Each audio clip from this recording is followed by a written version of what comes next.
On Destiny para sa akin talaga perfect example na nangyari sa Aldab. Kasi yung nangyari sa amin ni Maine, walang makapag-explain kahit sino. Si Lord lang ang makapagpaliwanag.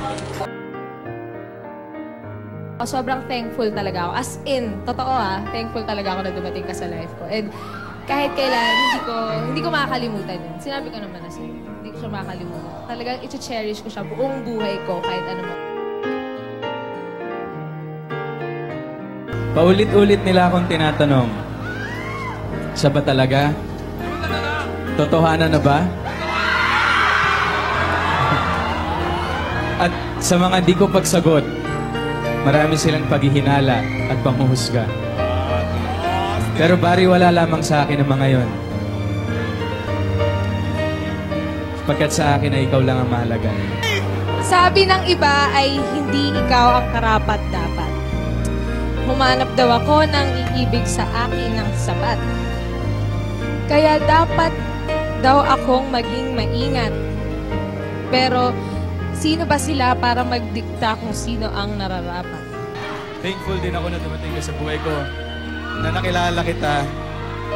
Kasi sobrang laking blessing. Alam mo, naging blessing ka sa akin at sa maraming tao.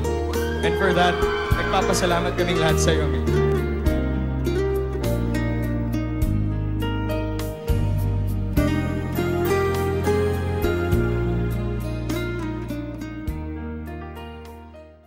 Ngayon, masaya ako. Ako din. Walang label. Masaya ako. Walang label. Well, labels or not, it's just a happy relationship. Tinatawag yun na serenity, mga happy accidents, good accidents. Hindi niyo makakabagay na hindi natin inaasahan nangyayari sa atin. Lumilala ng Diyos lahat.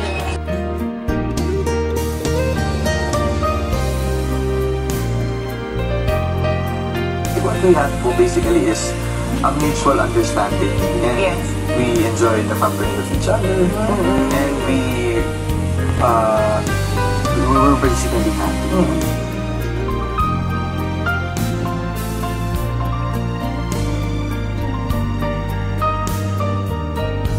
Nakilala ko na rin po talaga si ate.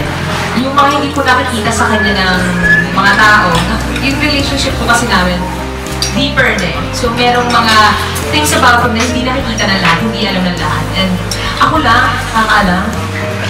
So parang ngayon, parang sigara, parang gusto ko din na kung ano man yung kulang sa pagkatao. Gusto kong puro yan.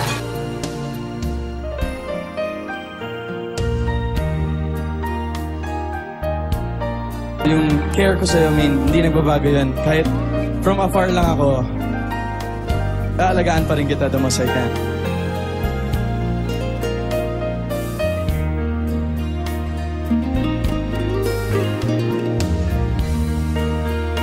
Isipin mo sa dinami ng tao sa buong mundo, dito na lang sa Pilipinas, sa dinami-dami ng tao dito sa Pilipinas, tayong dalawa pa yung pinagtagpo ng Diyos.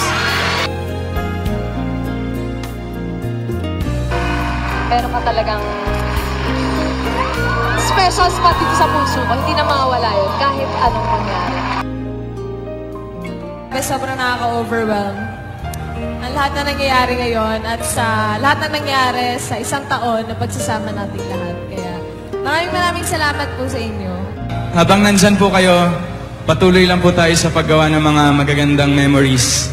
Siyempre, kasama nyo kami doon, Alden and Maine.